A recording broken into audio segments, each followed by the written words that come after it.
So in the last lecture, we have seen some important parameters that are needed for learning theory of chromatography, that is rate theory. And we have been looking at the column resolution, and we have seen that column resolution is dependent on delta T, that is column selectivity, and W, that is width of the peak, which is nothing but depend on the column efficiency, and the resolution also gets affected by the capacity factor. Then we have seen some equation how to calculate the your number of theoretical plates. We have seen what is the relationship between number of a theoretical plate, retention time, width of the column, and so on. Today we are going to start with actually looking at how the column efficiency is affected and how the equations of the same have been given and explained by various theories, preferentially a rate theory that is been given by Van Demeter equation. So if you remember, we are now talking about the width of the peak, which is one of the responsible factor for column resolution or resolution of the compound, which is going to affect the efficiency of the separation. And efficiency of the separation can also be expressed by number of a theoretical plate and height equivalent theoretical plates. Then what the rate theory says, the rate theory says the factors responsible for zone spreading, that is band broadening. There are three factors which are responsible for zone spreading or band broadening. Out of these, the names of the three factors are multiple paths, that is eddy diffusion, molecular diffusion, which is also called as longitudinal diffusion, and the third factor is mass transfer under non-equilibrium conditions. Now these all factors, all these three factors are actually related to each other, and they can be given, they are related to efficiency of the column, that is H, by the equation known as Van Demeter equation. We have seen this Van Demeter equation in the last lecture. So Van Demeter equation is nothing but giving you the relationship between column efficiency, which is represented by height equivalent theoretical plate, which is a column efficiency, and it is telling you that is being affected, which is responsible for the zone broadening. If you don't control H, that will lead to the zone broadening. And which are the factors which are responsible for zone broadening? The first factor, that is eddy diffusion, which is shown by capital A. Second factor, longitudinal diffusion, which is shown by B. Third factor is a mass transfer under non-equilibrium condition, which is shown by C. And U is a flow rate of the mobile phase. U is the flow rate of the mobile phase. So exactly what this equation tells you, it tells you if you control all these three factors, eddy diffusion, longitudinal diffusion, and mass transfer under non-equilibrium condition optimally, if you control this optimally, you will be able to control the H. And if you control H, you will be able to avoid zone broadening. This is what is the rate theory. Now, let us see each and every factor in detail. What do you mean by multiple paths or eddy diffusion, and how it actually controls the height equivalent theoretical planes?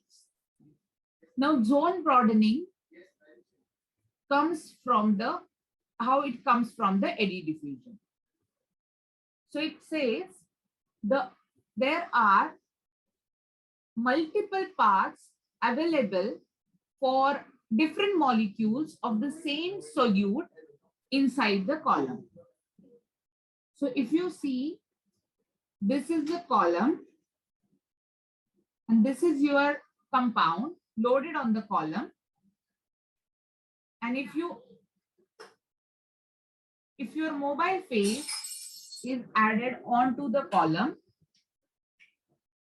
what is happening when this solute has to come down the column? There are multiple paths available for this solute to come down the column. Now, what are these multiple paths and how they are going to get affected? So there are two factors: non-uniform particle size of the stationary phase in the column and non-uniform packing of the column. Particle size may be uniform, but the packing of the column is not uniform. Let us see first case, that is non-uniform particle size of the stationary phase. Now you can see the diagram over here.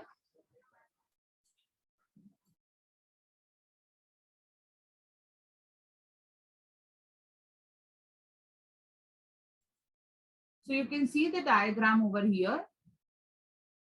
What is this? This is the stationary phase, but the particle size is not uniform. Some of the particles are bigger, some of the particles are smaller. Now, because of which, what is happening when your mobile phase is carrying a solute down the column, what will happen? Can anybody tell what will happen? Multiple routes will be followed.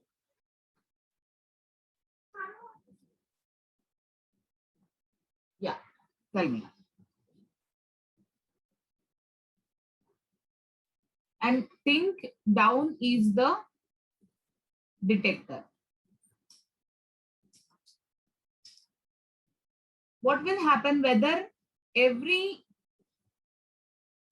this mobile phase, every path is coming at the same time out of the column? No, at different time. At different time. Why so? Because they are not following the same route, as Correct. there is different particle size. Very good. So what will happen? Those who are following the shorter route, they will come faster, and those who are following the longer route, they will come slower. So obviously, when they will reach the detector, what will happen? Some particle they were reaching the earlier, they will get detected earlier. Those particles who are reaching longer or later, they will get detected later. And that is the reason you are getting the broad peak.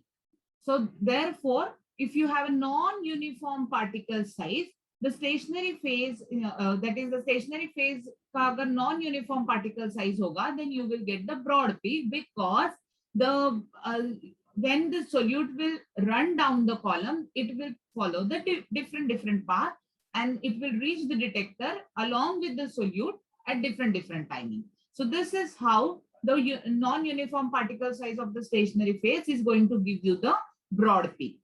Second condition. Now you can see you have similar particle size of the stationary phase, exactly spherical particle size, but you can see the packing. The packing of the column is non-uniform. There is a agglomerate at the center of the column. So you have agglomerate at the certain parts of the column. Again, the same problem. if you see the mobile phase which does not encounter the agglomerate, that will come down and reach the detector faster, right? So that will come down and get detected faster, whereas which encounter the agglomerate and reach the detector later, because it has to change the path, because it encountered the agglomerate, and it will reach the detector later.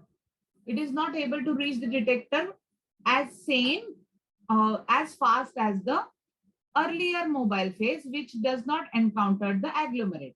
So hence there is a zone broadening. So now, though you have packed your column with the uniform particle size, but the packing is not the uniform. Particle size is uniform, but the packing is not proper. Packing is either too tight or very loose. So that is, the non-uniform packing may also lead to the zone broadening. So this is called as eddy diffusion.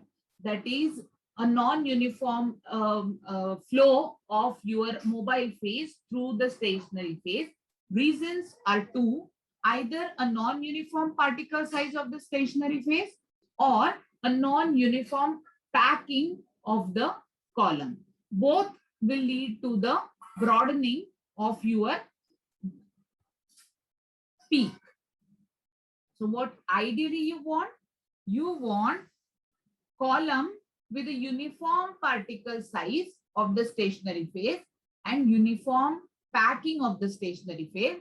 So whatever the mobile phase is following the path, it should reach the detector at the same time along with the solute. So जो भी mobile phase जहां से भी आ रहा है, जहां से भी ट्रेवल कर रहा है, throughout the column, it will follow the same path and reach the detector along with the solute at the same time.